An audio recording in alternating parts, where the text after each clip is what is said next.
This is my 119th video on my work with OO gauge. See part 1 of this series for my reasons for getting into OO gauge when I already had a lot invested in working in N gauge, and I didn't really have space available for a large, fully operational OO gauge layout. Also see my lengthy series on my N gauge railway modelling for smaller and more complex scenery and smaller scale trains running.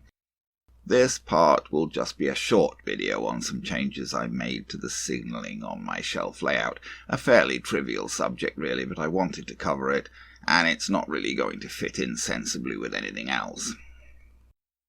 Here's the signalling plan that I did for the shelf layout. For full discussion of this and my initial implementation of it, see part 116.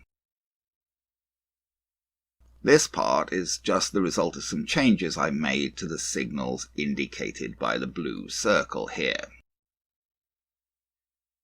These were initially implemented as 2 junction home signals, that is to say, 2 signal posts, each with 2 upper posts above their platforms with red and white home arms. After implementing the signalling and looking at a view like this, it occurred to me that this particular set of signalling might be better done with a gantry. Now, Hornby don't make and sell signal gantries now. They also no longer make and sell the excellent signal extension set kits that I used in my initial signal implementation. See part 116.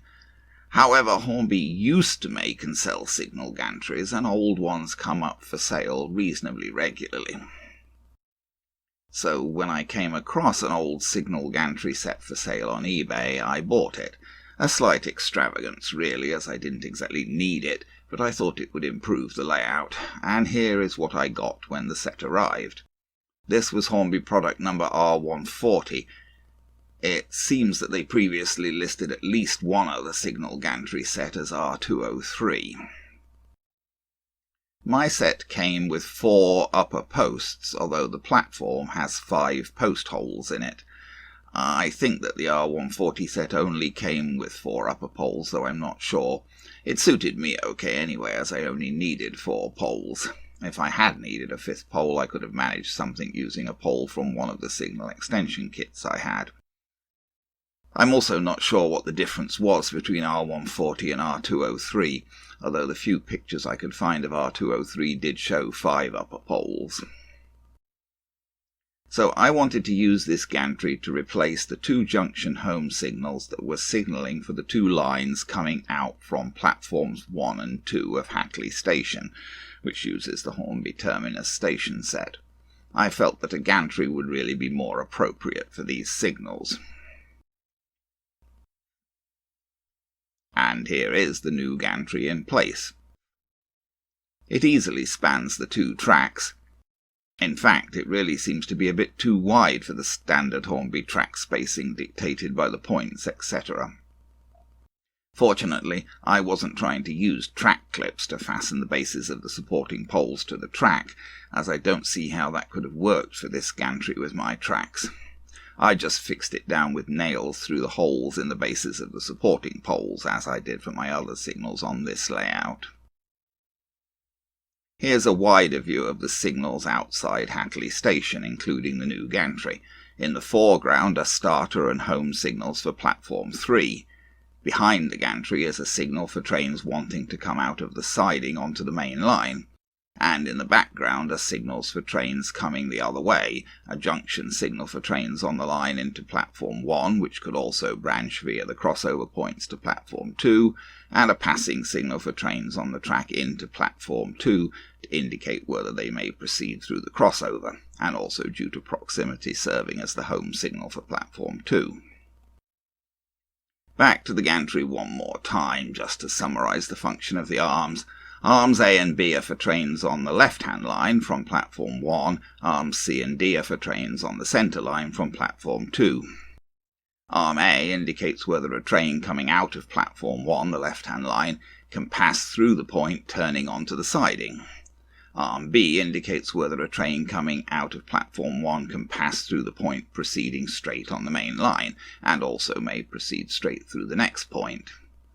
If both arms A and B are at danger, then any train in platform 1 would need to wait for the signal to change.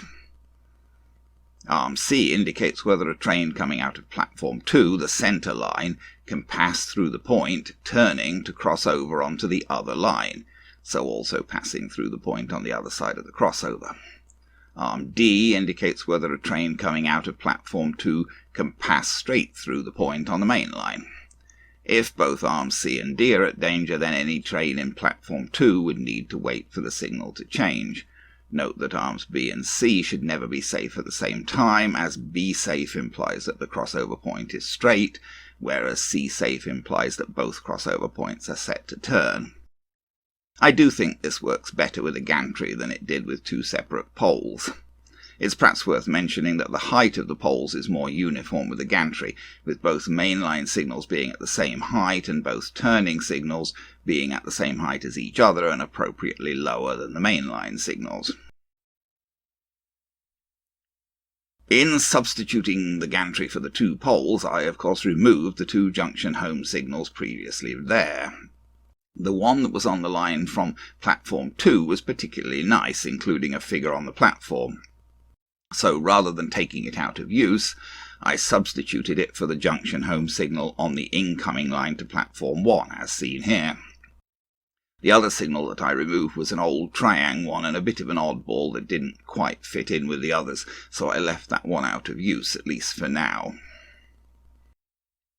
The signal that I removed from the incoming line to Hatley platform 1 was one of the ones that I'd converted from a brand new Hornby junction distance signal, and was better than the signal that I had on the line coming into Wenstead platform 2. That one previously was missing its ladder, so I substituted the one from Hatley for this one. So there we are, a fairly minor adjustment, but I do think that it's an improvement, and I do wish that Hornby still sold the wider range of signalling products that they used to have.